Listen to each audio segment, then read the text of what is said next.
Na Bahia, a polícia investiga o assassinato de um casal de influenciadores digitais mortos a tiros numa praia de Barra do Jacuípe, em Camaçari, região metropolitana de Salvador. O casal foi morto a tiros num bar dentro de um condomínio em Barra do Jacuípe, no litoral norte da Bahia, onde passava o fim de semana. Segundo testemunhas, 2 homens que estavam sentados no bar como se fossem clientes, dispararam várias vezes contra eles. Até agora ninguém foi preso. Rodrigo da Silva Santos, conhecido como DG, de 33 anos, e Rinara Santa Rosa da Silva, a Naroca, de 39, deixam 2 filhos. Horas antes do crime, eles postaram vídeos em redes sociais se divertindo numa moto aquática. DG e Naroca tinham juntos mais de 150 mil seguidores e aparentemente levavam uma vida de luxo. Eles vendiam rifas na internet. Os motivos do crime ainda estão sendo investigados. Os 2 foram enterrados no fim da tarde, em Salvador. Mauro Anchieta para o Brasil TV. Um grupo de turistas alemães foi assaltado no centro do Recife. Um deles foi agredido pelos bandidos e está internado. A Camila Torres acompanha o caso e tem outros detalhes. Eram as primeiras horas do primeiro passeio dos turistas alemães aqui no Recife. Eles chegaram num cruzeiro e desembarcaram aqui no terminal marítimo de passageiros. Foram abordados pelos bandidos no centro da cidade, perto da igreja Nossa Senhora do Carmo. O relógio de um deles chamou a atenção dos bandidos. Um deles se aproximou, tentou puxar o relógio do braço do turista, um idoso de 81 anos, mas não conseguiu. Outros 3 assaltantes agrediram o idoso, que levou uma rasteira, bateu com a cabeça no meio-fio e desmaiou. De acordo com a polícia, o turista também foi esfaqueado. Ele está internado num hospital particular do Recife, que não divulga informações sobre o estado de saúde dele. A Secretaria de Defesa Social de Pernambuco informou que a Polícia Civil está em diligências para localizar os assaltantes, mas até agora ninguém foi encontrado e ninguém foi preso. O consulado da Alemanha no Recife lamentou o ocorrido. Camila Torres, do Recife, para o Brasil TV. Em Campo Grande, a polícia investiga a morte de uma menina de 11 anos. Ela teria sido agredida e sofrido violência sexual. A menina e 2 irmãos mais novos foram deixados sozinhos em casa. O Oswaldo Nóbrega tem mais informações. O crime foi no bairro da região oeste de Campo Grande. A menina de 11 anos foi encontrada morta dentro de casa pela própria mãe. A mulher de 39 anos, sem profissão definida, disse à polícia que tinha saído de casa e, ao retornar quase 7 horas depois, encontrou a filha caída no chão da cozinha com ferimentos no rosto e manchas de sangue. Os irmãos, um bebê e outro de 3 anos, estavam no quarto. Em depoimento na delegacia, ela disse que tinha tomado bebida alcoólica e estava com um conhecido no bar. Vizinhos chamaram os bombeiros, mas a criança não resistiu e morreu no local. A menina apresentava sinais de agressão física e violência sexual, de acordo com a polícia. Segundo a delegada Karen Viana, não há indícios de que a mãe teria participado dos crimes de estupro de vulnerável e homicídio qualificado, mas ela foi presa em flagrante por abandono de capaz com resultado morte. A polícia procura por suspeitos, inclusive um homem que teria sido visto por vizinhos, chegando na casa perguntando para a menina se a mãe dela estava em casa porque ele queria entregar um dinheiro para a mulher. O caso foi registrado na delegacia como estupro de vulnerável, homicídio qualificado e abandono de incapaz. As outras 2 crianças foram atendidas pelo Conselho Tutelar e encaminhadas para um abrigo. Oswaldo Nóbrega, de Campo Grande, para o Brasil TV. Olha só essa história. Uma explosão numa mala assustou os passageiros e funcionários do Aeroporto Internacional de São Paulo, em Guarulhos. Foi no check-in do Terminal 1, hoje cedo. O Hermínio Bernardo conta o que aconteceu. O pessoal relatou que foi pouco depois das 9 horas da manhã, uma mala simplesmente explodiu aqui na área de check-in do aeroporto de Guarulhos. A gente até consegue ver a mala aqui completamente destruída, um equipamento eletrônico do chão. Agora vai ser feita uma perícia aqui para determinar exatamente o que aconteceu. Até tem esse tubarãozinho de alguma criancinha, né? Esses quadrados no chão faz parte do teto, do forro. A mala bateu no teto aqui do aeroporto de Guarulhos. O dono dessa bagagem disse que ele estava carregando um equipamento para fazer água com gás e que esses cilindros rosas que a gente vê aqui são parte desse gás, desse equipamento, e houve uma explosão desse equipamento eletrônico. Essa foi a versão desse passageiro. Agora ele está prestando depoimento na delegacia que fica aqui dentro do aeroporto. A gente vê vários pedaços da mala, da própria bagagem que as pessoas estavam carregando por aqui, e esse passageiro veio num voo de Orlando, dos Estados Unidos, aqui para Guarulhos. E essa explosão aconteceu somente aqui. Ele ainda ia fazer uma escala, ia pegar um novo voo para Belo Horizonte, mas foi só o susto, ninguém se machucou. Agora uma perícia vai ser feita aqui na área do Terminal 1 do check-in do aeroporto de Guarulhos. O Ministério da Justiça suspendeu a circulação do ferry-boat José Humberto, que faz a travessia entre a ilha de São Luís e a Baixada Maranhense. A medida cautelar prevê a segurança de milhares de pessoas que usam a balsa diariamente. O ferry-boat que está proibido de circular é uma embarcação muito antiga. E este ano, em junho, chegou aqui a São Luís e começou a navegar no mar. Uma série de irregularidades foram constatadas em vistorias feitas, inclusive, por peritos do Ministério Público Estadual. E a Justiça aqui do Maranhão chegou a proibir a circulação do ferry-boat José Humberto. Só que depois houve uma vistoria da Capitania dos Portos, da Marinha, que liberou esse ferry-boat para circular e ele estava funcionando até então, quando houve essa nova decisão que veio agora de Brasília, do Ministério da Justiça. Porque os promotores aqui do Maranhão, do Ministério Público, juntamente com a Associação Nacional do Ministério Público do Consumidor, denunciaram o caso ao governo federal por meio do Ministério da Justiça e deram os documentos que comprovariam, portanto, o risco dessa embarcação navegando com uma ameaça de naufrágio a qualquer momento no transporte de passageiros entre São Luís e Alcântara. E durante a vistoria no fim da manhã, a Secretaria Nacional do Consumidor, que é um órgão do Ministério da Justiça, lacrou o ferry José Humberto, informando sobre a suspensão das atividades. Douglas Pinto, de São Luís, para o Brasil TV. A decisão do Ministério da Justiça foi publicada hoje no Diário Oficial e determina uma multa de R$50 mil por dia em caso de descumprimento. O Ministério deu um prazo de 10 dias para que a empresa responsável pelo ferry-boat corrija os problemas apontados. A gente fala agora da chuva em Minas Gerais. Moradores de Sabará e equipes da prefeitura trabalham para limpar as ruas e casas que ficaram alagadas durante o temporal de ontem. De acordo com a Defesa Civil, foram registradas 64 ocorrências e a região central foi uma das mais afetadas. O temporal que caiu no fim da tarde de ontem aqui em Sabará, na região metropolitana de Belo Horizonte, causou muitos transtornos para a população. Olha só como ficou a rua no centro da cidade. A lama invadiu tudo por aqui. O aguaceiro inundou o abrigo de idosos, entrou nas casas. O dia foi de limpeza e de preocupação também, porque a população teme que a chuva forte volte e faça com que a água de um córrego e do rio Sabará, que ficam próximos daqui, transborde outra vez. Apesar de todo o transtorno, não houve registro de desabrigados ou desalojados. Mas a população, como a gente disse, segue preocupada. O tempo está fechado e já começou a chuviscar. Chuva forte também em São Paulo, em Guaianazes, na zona leste da cidade. A chuva forte que atingiu o bairro ontem trouxe mais uma vez alagamentos, pessoas ilhadas na enchente e muito prejuízo. Só um trator para dar conta de tanta lama. O trabalho de limpeza da equipe da prefeitura começou cedo. Já o trabalho de prevenção... Todas as vezes que chover um pouquinho mais, pode vir aqui que vai estar nessa situação. É aqui os prédios, o pessoal aqui da padaria, esse pedaço, não só aqui, para lá para frente também. Eles vêm, eles tapeiam, porque aqui é assim, é para tapear. O temporal de ontem repetiu as mesmas cenas. Ficou tudo alagado. Essas duas mulheres ficaram presas no carro e foram resgatadas do jeito que deu por funcionários de uma padaria e de um açougue. Ontem não se via o que era córrego, o que era avenida, virou tudo uma coisa só. Agora que a água baixou, a gente consegue ver um dos motivos para isso. Tem muito lixo espalhado aqui pelo chão, inclusive ainda dentro do córrego. Então você vê que tem resto de material de construção, pedaço de madeira, saco plástico, roupa, enfim, de tudo um pouco. Além da falta de manutenção por parte do poder público, segundo os moradores, as pessoas não ajudam.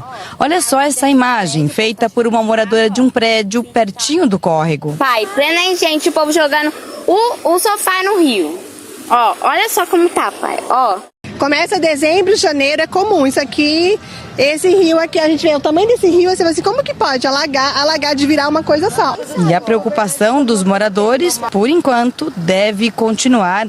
A estação chuvosa está só começando. E aí quem já cansou de perder os bens, tem medo de perder ainda mais. Ontem à noite, logo depois do temporal, encontramos a Débora contando os prejuízos. E não são apenas os materiais. Isso são coisas que a gente perde, muitas fotos, muitas fotos. A gente perde e fica sem memória da família. Minha mãe quase não tem fotos de infância mais. A subprefeitura de Cidade Tiradentes diz que faz a limpeza no córrego Ribeirão Guaratiba quinzenalmente. Por causa das chuvas de verão, os serviços foram intensificados com limpeza de bueiros, galerias e córregos, além do monitoramento de pontos de alagamento. A região tem 3 ecopontos para descartar materiais de construção, móveis e outros resíduos. Em Campinas, no interior de São Paulo, uma família viveu momentos de desespero dentro de um carro ilhado no meio de um alagamento. Olha as imagens que foram feitas por um celular. O vídeo mostra a água que foi subindo muito rápido. Dentro estavam 3 pessoas, olha o desespero, está ouvindo? Pelo amor de Deus. Sim, a aposentada Miriam Rezende, um pouco mais pra frente do que que estava com o marido e com a filha, registrou o pânico durante a enchente. Essa família é de São José dos Campos, não conhecia a cidade, não sabia que essa avenida costumava alagar e por isso eles foram surpreendidos pela água. Olha lá, pedindo pelo amor de Deus. Esse drama durou pelo menos 30 minutos. Nossa senhora. Tá tudo quê? Moça, pelo amor de Deus, moça, manda o bombeiro correr. A única saída foi pedir ajuda aos bombeiros por telefone. Bombeiro, pelo amor de Deus, moça! Já passou por cima do carro a água, moça. Pelo amor de Deus, moça, manda o bombeiro correndo, moça! Desespero mesmo. A água baixou só depois de meia hora. A família saiu do carro antes da chegada dos bombeiros e todos estão bem na medida do possível. Chega hoje à noite ao Brasil mais um lote da vacina bivalente contra a Covid-19. O imunizante já está sendo aplicado em vários países e proporciona maior proteção contra a variante original da Covid e contra as subvariantes da Ômicron. Nos postos de saúde, as doses de vacina contra a Covid estão na geladeira, mas só fazem efeito quando são aplicadas em alguém. O Helder tomou hoje a 2ª dose de reforço, com um pouco de atraso. O horário não estava batendo, aí hoje eu vim passar com a minha esposa aqui no médico, eu falei, hoje vai ser o dia de eu ficar tranquilo. E peço que todo mundo que está atrasado tome sua vacina. Hoje à noite o Brasil vai receber mais um lote da vacina bivalente da Pfizer contra a Covid, 1.700.000 doses.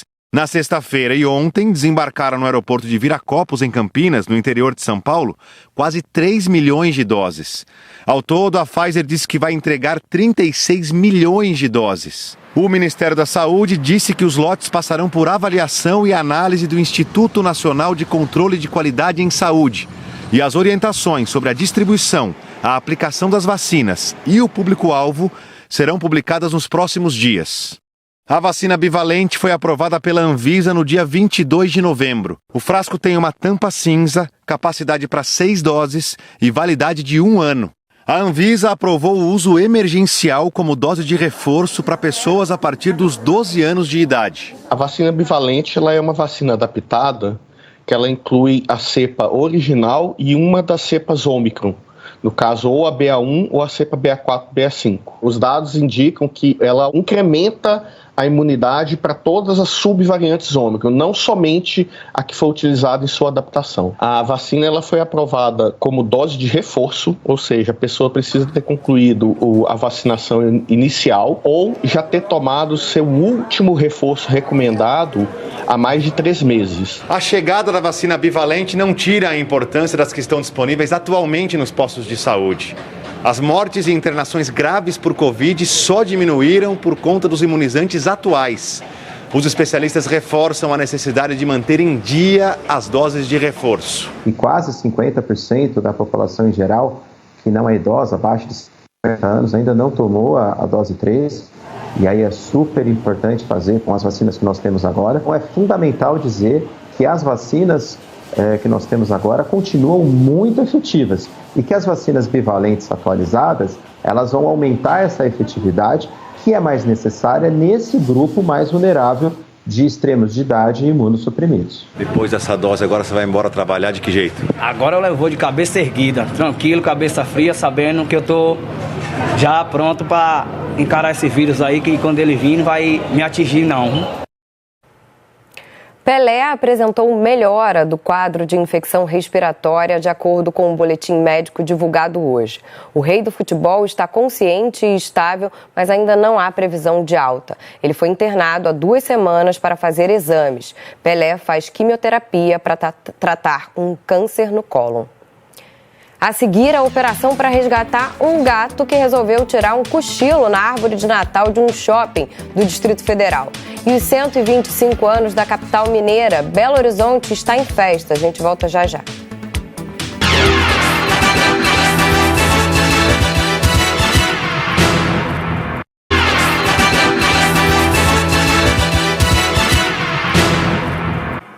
Brasil TV de volta falando sobre a diplomação do presidente eleito Luiz Inácio Lula da Silva e do vice Geraldo Alckmin pelo Tribunal Superior Eleitoral. Essa diplomação é uma cerimônia organizada pela Justiça Eleitoral para formalizar a escolha da maioria dos brasileiros. Ela atesta que o candidato foi efetivamente eleito pelo povo e, por isso, está apto a tomar posse no cargo. É a última etapa do processo eleitoral. No evento, que começou às 2h da tarde, o presidente eleito Lula e o vice-presidente eleito Geraldo Alckmin receberam um diploma assinado pelo presidente do TSE, ministro Alexandre de Moraes, para mostrar que estão habilitados a assumir os cargos em janeiro. Depois da entrega dos diplomas, Lula e o ministro Alexandre de Moraes discursaram. A cobertura completa daqui a pouco no Jornal Nacional. E hoje a capital mineira faz 125 anos e a gente foi para as ruas de BH para saber dos moradores e visitantes o que mais chama a atenção nessa cidade encantadora. Hoje cedo tinha gente encantada pela Praça Raul Soares e pelo histórico edifício JK. O tamanho, as janelas e também chama atenção muito as flores ali, né? Muito bonita. A praça é muito linda. É a segunda vez da Dona Cleide em Belo Horizonte. Eles são do interior de Minas, Formiga. Sempre que vem aqui, seu Jurandir fica admirado. Conheço há algum tempo Belo Horizonte, eu acho bonito, porque a gente que está no interior, né, são totalmente diferentes, né? Então, são muitas coisas que a gente não tem, que a gente aqui fica, né, olhando, é bonito, são os prédios, a organização. Parabéns aí pelo aniversário de Belo Horizonte, né? É só mudar de praça para encontrar mais turista que adora a nossa cidade e suas atrações. Eu conheci a Praça do Papa, o Mirante das Mangabeiras, Lagoa da Pampulha. Visitei aqui os bairros Savassi, Lourdes e hoje eu estou conhecendo aqui a Praça da Liberdade. Pretendo ir no mercado, ainda hoje. Aí é bom, hein? Nossa comida é famosa. Quero ver os queijos, né? A goiabada, tudo isso. Mas para o Jorge, que é de São João del Rei e ficou de vez em BH, não tem nada igual à Praça da Liberdade. Conhecemos o pessoal que cuida do jardim, que cuida das fontes, conhecemos o músico que está tocando aqui, então é muito agradável. Parece quintal de casa, né? BH atrai e faz muita gente se sentir à vontade mesmo. Nasci e criei aqui, aí fui para Vespasiano. Voltei para cá porque aqui é o meu lugar. Como dia de festa tem que ter bolo, hoje, bem cedinho, a artista Raquel Bolinho homenageou os 125 anos da nossa cidade. Coloriu um muro na Avenida do Contorno, no bairro Santa Efigênia, com um cupcake, que ficou famoso na capital. Por 1 hora, ela desenhou o bolinho com outros 2 personagens bem conhecidos. A ideia foi fazer um bolinho de aniversário mesmo da BH. Pensei em brincar um pouco com essa ideia de que o bolinho é um pouco mascote de BH e resolvi convidar outros 2 mascotes aqui pra gente comemorar junto. E aí fiz o bolinho aqui com o jacarezinho da Pampulha e a capivara também. Parabéns, BH, estou super feliz por estar aqui no aniversário da cidade. Agora olha essa história, um filhote de gato foi parar no topo da árvore de Natal do Taguatinga Shopping no Distrito Federal. Foi na última sexta-feira. O animal se acomodou na decoração da árvore e ficou por ali mesmo, bem à vontade. Primeiro, os funcionários usaram um balde para tentar resgatá-lo, o que causou apreensão entre os clientes.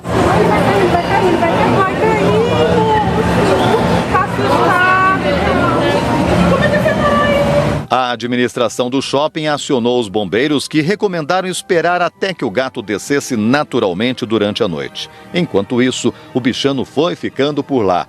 Veja só ele cochilando em cima do laço de fita.